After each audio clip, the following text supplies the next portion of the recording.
What's up, guys? My name is Ben Kirshner. I go to Kutztown University. I actually turned 21 today, which is pretty awesome. And my main instrument is the electric guitar. I also play acoustic guitar, and I also just I'm learning how to play the drums. So I started playing guitar about 12, 13 years ago, which puts me about at the age of around 8 or 9. I'm not really too sure exactly when I started playing, but I just remember it was just something that I wanted to pick up just because we had a guitar at the house already, and I don't know, I was just like, I want to play that, and my dad got me lessons, and I actually ended up meeting a super good guitar teacher through a guy that I met at Sam Ash randomly one day, and so that was a really cool thing, but I don't know, just kind of always have loved music. I've learned everything by ear. I just absolutely love just making music and doing stuff like that, so yeah. So I've performed at countless events. I've been on stage an nth number of times. I don't even know how many times I've been on stage, but I do a lot of stuff through churches and stuff. So in high school, I was actually part of 2 different worship teams, and I really loved that. It gave me a lot of experience. I learned a lot of stuff through all of that. And now that I'm at college, I've been kind of broadening out a little bit, but I do also play on 2 worship teams here as well. For the Kutztown Christian Fellowship, and then also at my home church, there's a worship team that I like to play on as well.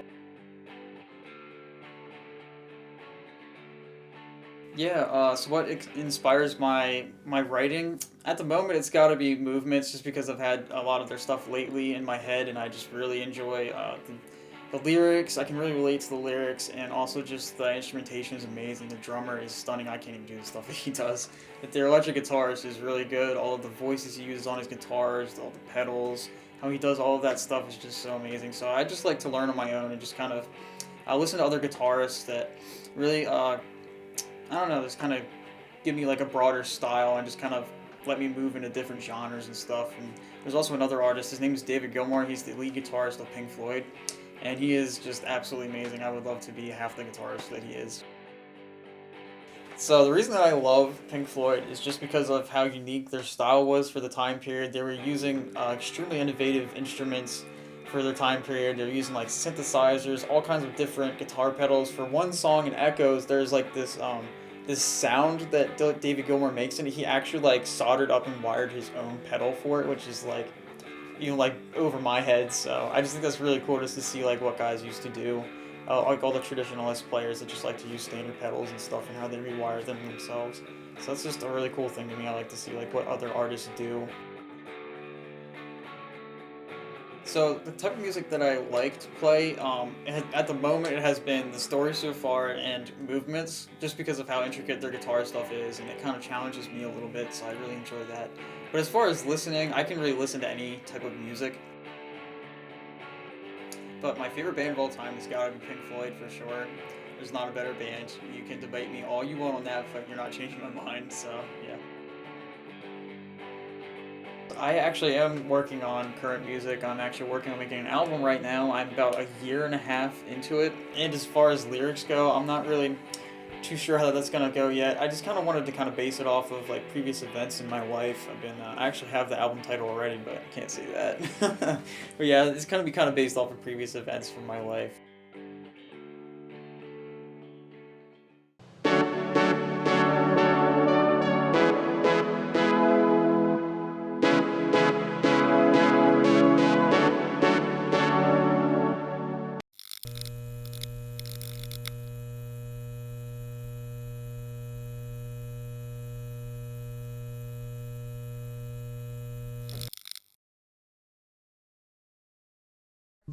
Hello there.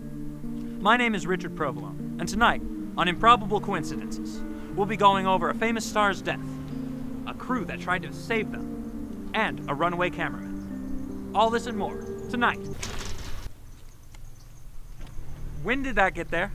The producer came in, said it's just a straight walkway. Where was this?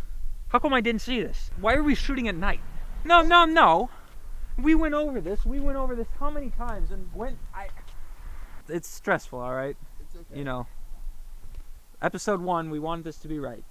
We got a lot more takes to go. Alright. We definitely will not use this tape. That sounded snide to me.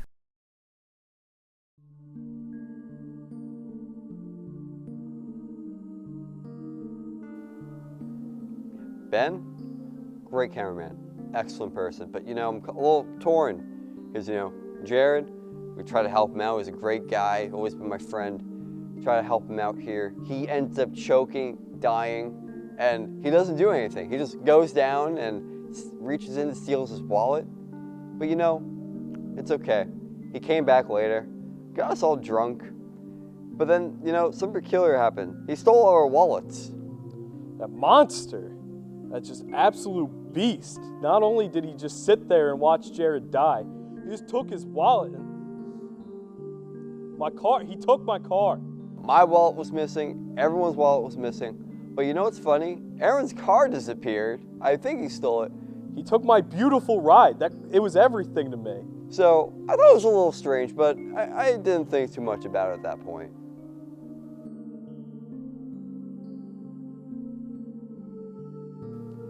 Yeah, like Jared, cool guy, best guy around. He taught me the importance of tipping, how to change your oil, summoning the Dark Lord.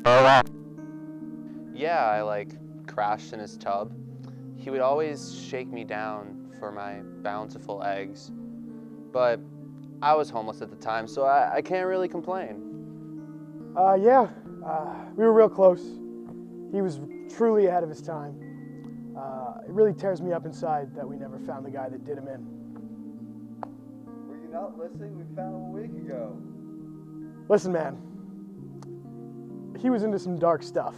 I don't know what's going to happen next, but I heard it was some religious culty. Religious organization.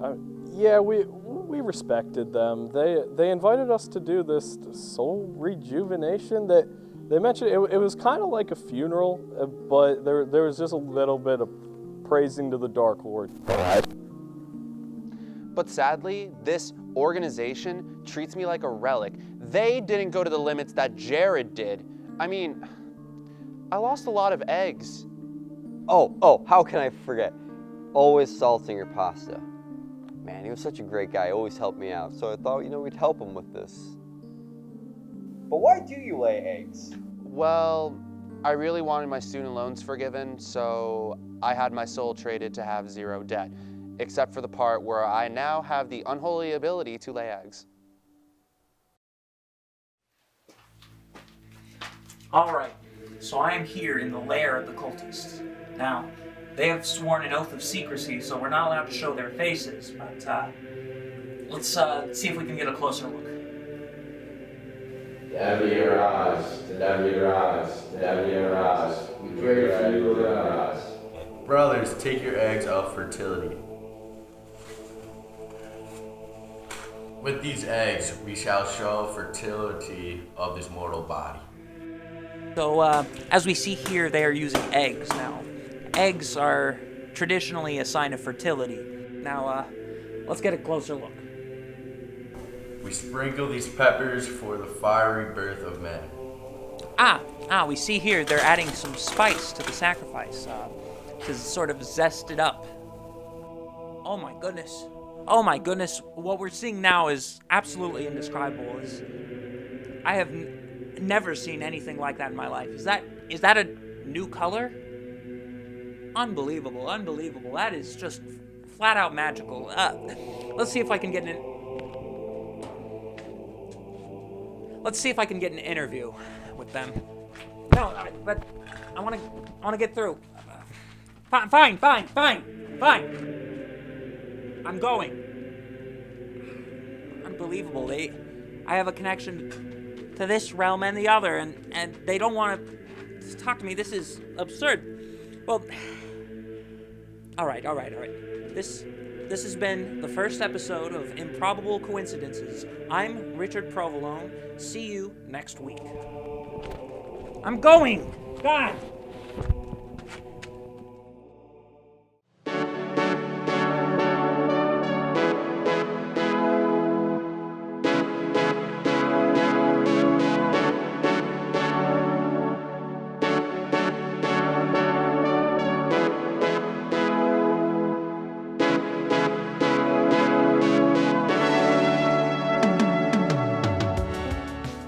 Hey there, Golden Bears. Welcome back to KU Hacks. Today we're going to be making some easy beverages that you can whip up in your dorm room: an orange tea base and a cold brew iced coffee.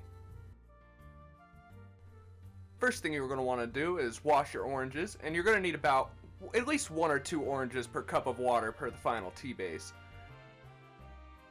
And of course, you're going to peel them. We're not going to need the fruit for this recipe, so feel free to eat it or save it in the refrigerator for later. Just don't waste it. And reserve the peels in a bowl for later.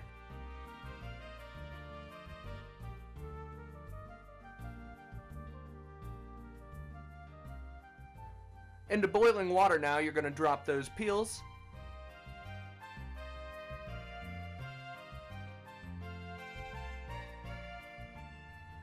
At which point, you're going to immediately set the heat down to low for a simmer. And then you're going to want to just give that a nice little stir every now and then, of course, to make sure the peel doesn't burn.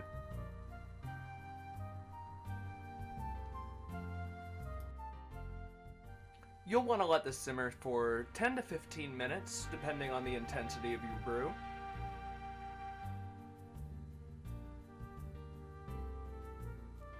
And then you just pour it off into a pitcher. Now you could drink this straight with sweeteners and spices, but today we're going to be using some tea with it.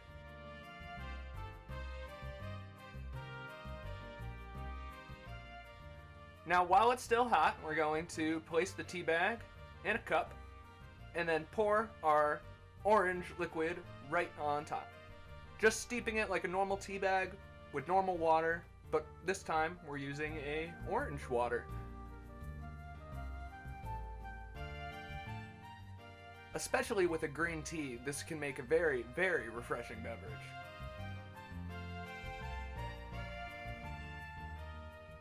Next up, we're going to be making our cold brew. Now, I have a cold brew maker here, but it's basically just a large French press, so you can use a normal French press. And to it, you're going to want to add 3/4 cup coffee to 4 cups of water. Unfortunately, in my apartment, we don't own anything that can hold 4 cups in a measurable state, so I did have to split the water between 2 measuring cups, as you can see.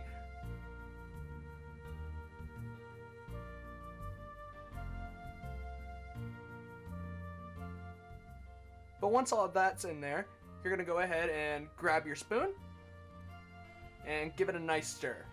You want to moisten all the coffee grounds inside the French press.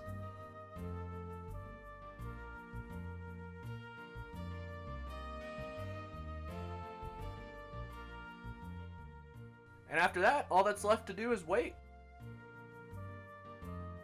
You're going to want to set this in the refrigerator for anywhere from 10 to 12 hours, depending on how intense you like your coffee. 12 hours later, we have here our finished cold brew. Now, there's still a bunch of coffee grounds floating all in there, which is why I have this second attachment, which, much like a French press, we're going to use to force all the coffee grounds right down to the bottom. It has a mesh plunger, so we're going to give that a nice plunge. And that's it. You have completely finished cold brew. Only thing left to do now is get a cup and get to drinking.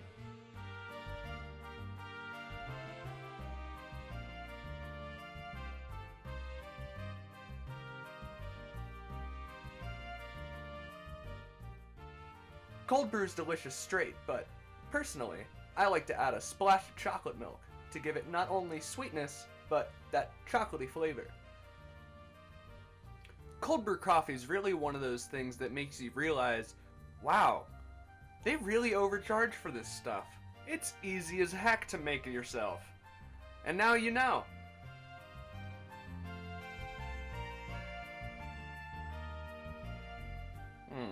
Delicious. As always, thank you for watching KU Hacks. We love having you here.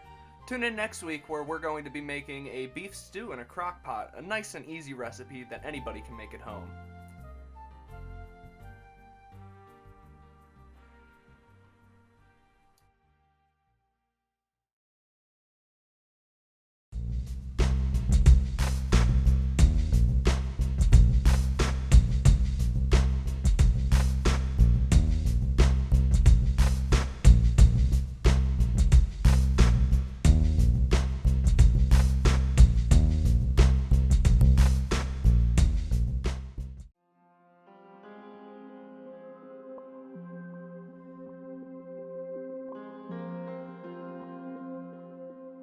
I'm Betty Lou McBride.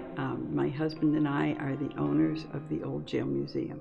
The history of the jail, it was built in 1871 at a cost of $125,000.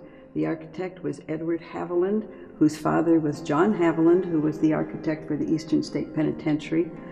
It was used, as I said, until 1995, when we took over, the prisoners were then moved to the new jail.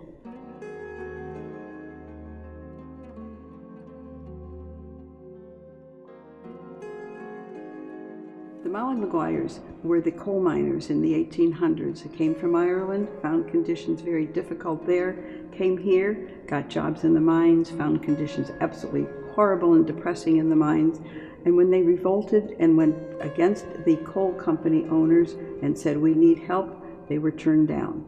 Coal company said no. With this, fighting started.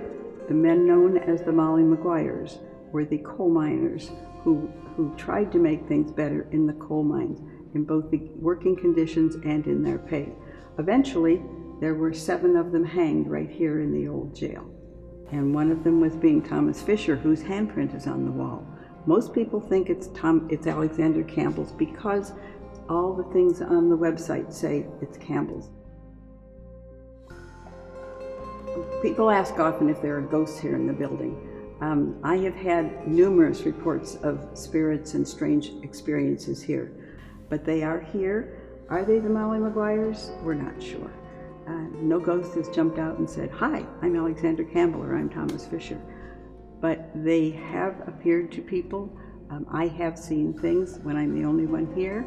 My husband has seen things when he's the only one here. We have experienced things. Mostly it's the public that feels things when they come here, but we cannot say who the spirits are. The impact that the jail has on the community is a lot of people walking up the street.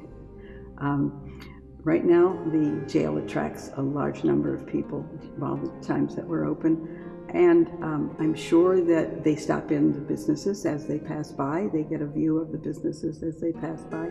So it does have that impact on the community. It also shows that Jim Thorpe, at the time of the Industrial Revolution, was a very important place. This was the city. Jim Thorpe was the city. People came from the small towns to the city of Jim Thorpe.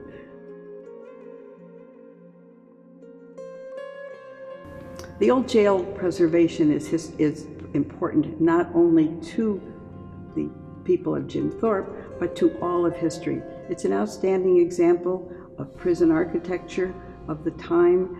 It shows you what a building looked like at that time and how jails were, but it also gives you the story of the men known as the Molly Maguires, which is a story of men who suffered, who worked enslaved, and because of what they did, we have the lifestyle that we have today.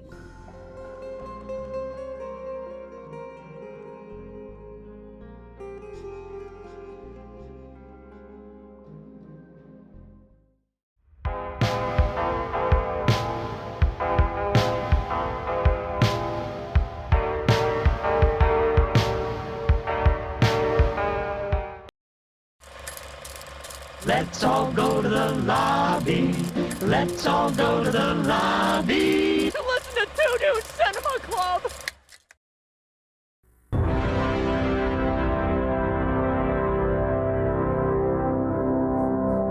May I have the envelope, please? And the Oscar for Best Picture is presented to... And the Oscar goes to... And the Oscar goes to... And the Oscar goes to... And the Oscar goes to... And the Oscar goes... And the Oscar goes... And the Oscar goes...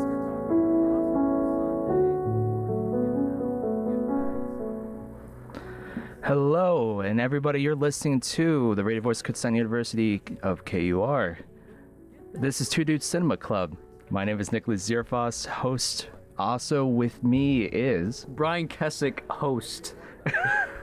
All right. Thank you guys for joining us. You obviously just heard what's going on. This is the Oscar week.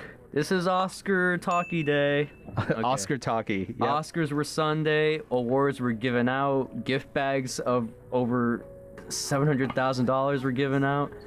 That's Really? not the real price. That's not the real price. Okay. The gift bags were handed out though. They were expensive. Do you want to know what was in them? What? For acting and directing Academy Award nominees will bring home $215,000 in swag. This year's Oscar bags will be filled with, among other things, a gift certificate for a $78,000 12-day cruise, a year's membership to a dating service, up to $25,000 in cosmetic procedures, and then on the lower end, some cannabis chocolate edibles. So me and Nick did these Oscar ballots brought to you by Rotten Tomatoes. Oh, I don't have my phone. Oh my goodness. Well, wait, if you want, you can just leave quickly, get your phone while I'm explaining it. Yeah, you explain the game. Okay. So what we're gonna do is we did the 2020 Oscars ballot that Rotten Tomatoes gave out. It basically put out every single nominee for every category plus the Rotten Tomatoes and user ratings next to them. And basically everyone got to guess what would win. And you get to put up your score. We posted this on our official Instagram account at 2DudesCinema. And he's waving at me from the other end. And me and Nick decided how many of these we're going to get right. And what we're going to do is we're just going to go category to category, talking about what we thought about that moment in the award ceremony itself, but also talk about what we thought was going to win as opposed to what actually won. Okay, visual effects. So we got Avengers Endgame, The Irishman, The Lion King, 1917, and Star Wars: The Rise of Skywalker. Mhm. Which did you think was going to win? I thought Avengers Endgame was going to win because it was the most VFX heavy. The real winner was 1917. Guillaume Rocheron, Greg Butler, and Dominic Toohey. So next up is actor in a supporting role. What did I you guessed vote for? correctly. What did you vote for? Wait, did you guess correctly? No, I didn't. Oh, well then you go first. Yeah, I just did. I did Joe Pesci from The Irishman.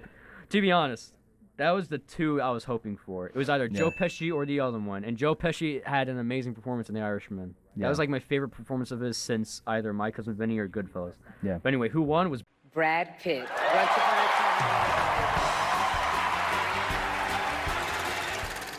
Actress in a supporting role is the next category up, and I voted for. Did you get this one right? No. Okay, you go then. Okay, Florence Pugh in Little Women. Florence Pugh should have been nominated for Midsummer. She should have been nominated for Midsummer, and I can't believe she didn't. So, if she was going to get nominated for Best Supporting Actress, I was going to vote for her. Okay, I did Laura Dern for Marriage Story, and that was correct. And the Oscar goes to Laura Dern, Marriage Story. We can do actor in a leading role now. Okay, so I'm assuming we voted correctly. Yeah, Yeah. it was Joaquin Phoenix. So Joaquin and Phoenix from The Joker. You know, Leonardo DiCaprio from Once Upon a Time in Hollywood, Antonio Banderas from Pain and Glory, Adam Driver from Marriage Story, and Jonathan Pryce from The Two Popes. I think let's it was, be honest. The reason let's why be real. Joker is as amazing as it is because of Joaquin Absolutely. Phoenix, and he actually puts in like the performance of like a lifetime. Like that's actually like people wish they acted as good as he did. I wish we had the time to go into detail, but it speaks for itself. If you saw the movie, you saw why he was so good at what he did. Yeah. And that speech, that acceptance speech. Oh my! When he talked Oh. about River, I was ready to cry. I saw that he was ready to cry, and I wanted to cry with him. Man, what a beautiful man. I want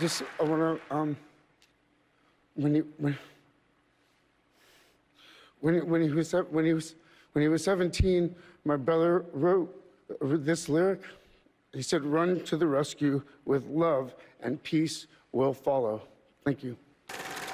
So Best Picture is the final category and the most prestigious category, obviously, of the Oscars. So what we had was Ford versus Ferrari, The Irishman, Jojo Rabbit, Joker, Little Women, Marriage Story, 1917, and Once Upon a Time in Hollywood, and Parasite.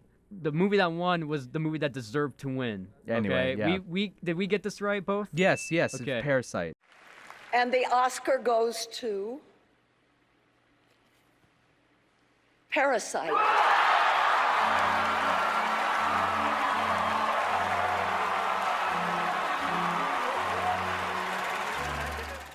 I am so happy for Bong Joon-ho. The first that foreign guy. movie to ever win Best Picture at the Oscars. This is the 92nd Oscars. Yeah. And this is the first foreign language film to win Best Picture. I think it's so cool because it's going to open up a real route for more foreign films to be recognized in the future because there's so much talent across the I'm world. so happy So much. for the producers, Bong Joon-ho, the whole cast for Parasite. I love that they got the recognition they deserved. The Academy should have done this a long time ago, though. This is Absolutely. still a problem that's still very that still is around Hollywood. We need to be more open. It's to more hopefully foreign film. going to set the pace for more progressiveness in the future, and I'm so excited to see it because I am absolutely down for more foreign films like that. Yeah. So thank you guys so much for joining us for our Oscar recap show today. My name is Nicholas Zierfoss, and with me, Brian Kessick. make sure you follow us on our social media with @2dudescinema on Instagram, and check us out on there for more updates and anything we do Our in the next future. show won't be as fast. Trust us, we're talking about video Absolutely. game movies. All right, you folks have a great night.